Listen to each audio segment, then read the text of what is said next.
How did a Native American go from a U.S. government interpreter to one of the most feared outlaws in Nevada history? Let's find out. This is the story of Queho, also known as Queho or Queho, one of the deadliest men in the Old West. Sometime around 1880, Queho was born. His exact birth date is not known. His name was also spelled Queho on his grave or Queho in other sources. Queho was a Native American outlaw and renegade whose exploits became part of Nevada legend.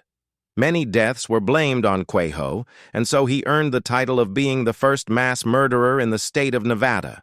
Some say he was a cold-blooded killer who would do anything to stay alive and survive. Others say he was a man driven to a life of crime because of the injustices done to him and his people. The truth is somewhere in between.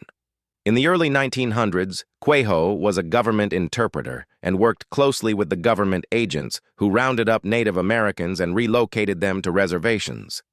He eventually grew tired of seeing his people mistreated and taken advantage of by white settlers, so he went over to the dark side. Queho took all the guns he could get his hands on and hid them in caves throughout Nevada. Then he began taking out the white settlers one by one.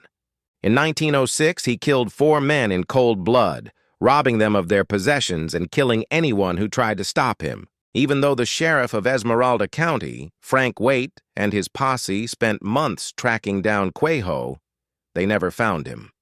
This would be the first of many run-ins that Frank Waite would have with Queho, and it would become a kind of personal vendetta for the lawman who vowed to capture the renegade Indian. Queho continued his killing spree and even had some run-ins with Butch Cassidy's Wild Bunch gang. Eventually, Queho grew tired of hiding in the mountains and caves of Nevada and headed to Los Angeles, where he believed he could hide among the crowds. However, the city was too much for Queho, and he soon returned to the desert where he robbed and murdered stagecoaches and any travelers who crossed his path. During this time, Queho was said to have stolen more than $1 million in today's money from Wells Fargo stagecoaches alone. As Queho's legend grew, so did the number of deaths attributed to him. Stories circulated that Queho was behind the deaths of dozens of miners, homesteaders, and Native Americans. To make matters worse, Queho seemed untouchable. He knew the desert like the back of his hand and was always a step ahead of law enforcement. In 1923, Frank Waite and his son were driving near Death Valley when they came across a group of 7 men who had been ambushed and killed by unknown assailants. They were all from Salt Lake City and had been traveling together. What made this case unique was the fact that the men had not been robbed. Their wallets, jewelry, and other valuables were all still on their persons. There was no sign of struggle, and it didn't appear as if the men had been shot very far away. The only clue was a horseshoe track that appeared to have been made by a horse that was shod with silver shoes. At the time of this murder, Queho was already an outlaw wanted for a recent crime spree. The description of the crime and the clue with the silver horseshoes led authorities to believe that Queho was responsible for the killings. At the time, Queho was wanted by every law enforcement agency in the western United States. A reward of $10,000, equivalent to about $150,000 today, was put up for information leading to his arrest. But for years, nobody had any solid leads on Queho's whereabouts.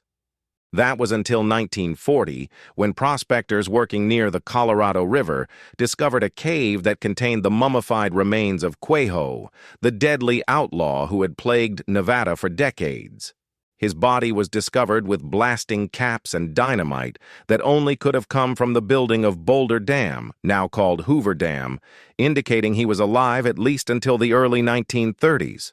When Queho was killed is uncertain. Authorities believe that he was killed by someone while attempting another robbery, but his remains had been hidden in the cave for so long that there was no way to tell for sure. His remains were discovered in such good condition that it is rumored some of the bones were removed and sold as souvenirs. Whether this is true or not is unknown. However, we do know that Queho's remains were purchased by Queho's old nemesis, Frank Waite, a law officer.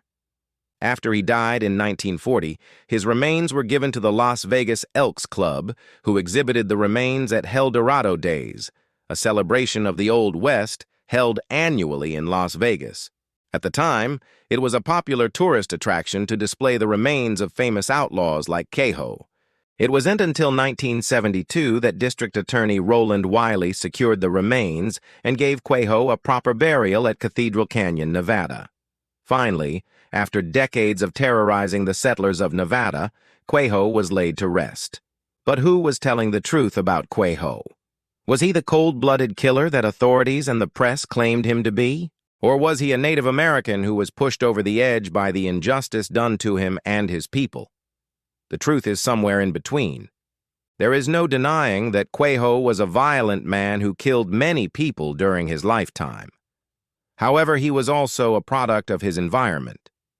The Old West was a violent time and place, and Queho was simply a reflection of that.